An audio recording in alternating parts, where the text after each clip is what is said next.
Kawanan domba ini sangat membenci manusia. Biasanya mereka terlihat menggemaskan, namun begitu melihat manusia mereka akan langsung berubah ke mode tempur. Siapapun yang bertemu dengan mereka akan dihabisi tanpa ampun. Suatu hari Kino kebetulan sedang melewati padang rumput tersebut. Ia tidak tahu mengapa kawanan domba itu tiba-tiba mengincarnya. Dia langsung menarik gas motornya dan kabur secepat mungkin, tetapi jalan di depan justru dipenuhi lebih banyak domba. Mereka semua berbalik dan menatap Kino seolah-olah digerakkan oleh sesuatu. Karena jalan biasa sudah tidak bisa dilewati, Kino pun banting setir dan memacu motornya menuju padang rumput. Namun, dia melihat ada jurang tepat di depannya. Kehabisan pilihan, Kino terpaksa meninggalkan sepeda motornya dan mulai memanjat turun ke bawah tebing. Domba-domba di atas masih terus memelototinya. Kino mencabut senjatanya tetapi kawanan itu sama sekali tidak gentar. Karena tak punya pilihan lain, dia memasukkan kembali pistolnya ke sarung. Rencananya adalah menyusuri sungai ke hulu dengan berjalan kaki. Lalu menunggu momen yang tepat untuk memanjat kembali ke atas, mengambil motornya dan pergi dari sana. Namun kawanan domba itu sama sekali tidak berniat melepaskannya. Saat Kino berhenti beristirahat, mereka juga ikut berhenti. Dari siang hingga malam domba-domba itu tidak pernah beranjak. Untungnya keesokan paginya kawanan tersebut akhirnya menghilang, dan Kino menemukan sebuah mobil yang terparkir di dekat sana. Pengemudinya sepertinya sudah tidak selamat. Kino memperkirakan mobil itu sempat mogok, dan saat mencoba kabur dengan berlari, domba-domba itu menyeruduk kakinya hingga tulang panggulnya patah.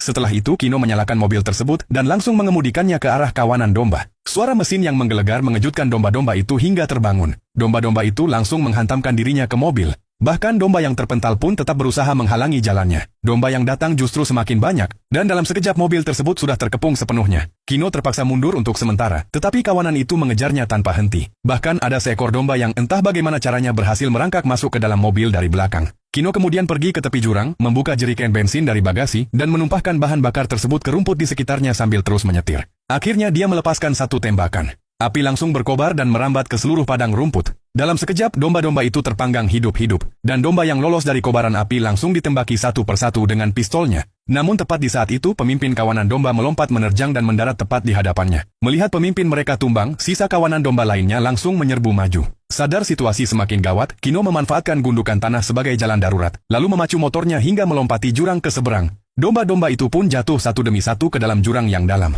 Sambil menyaksikan kawanan domba itu tewas dalam lautan api, Kino masih tidak habis pikir mengapa makhluk-makhluk itu bisa begitu agresif.